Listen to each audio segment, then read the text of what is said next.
ह्रीं भुवनेश्वर्यै नमो नमः।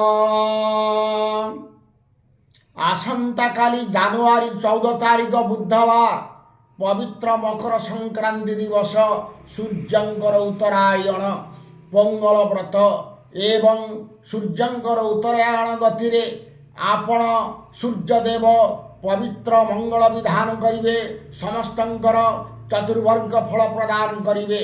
एई पवित्र दिवस रे जदि आपणक पिलांकर बुद्धि हो नाही चगला होउचंती ताले उत्तम बुद्धि प्राप्ति पाई करंतु गोटिए शरण प्रयोग। संध्या समय रे आपणक घरे नवदुर्गांक चित्रपट रखंतु एवं घियो दीप लगांतु। रुद्राक्ष माला द्वारा गोटिए मंत्र मु डाकुछि यही मंत्र को 108 जप करंतु। जप कर सारा पर देखिए निश्चय बुद्धि प्राप्ति हम। मंत्र नोट करंतु मु डाकुछि ओम जा देवी सर्वभूतेषु बुद्धि रूपेण संस्थिता नमस्तस्यै नमस्तस्यै नमस्तस्यै नमो नमः।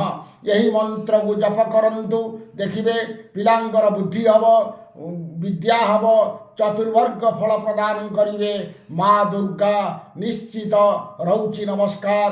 जय जगन्नाथ। जय माँ कामाख्या।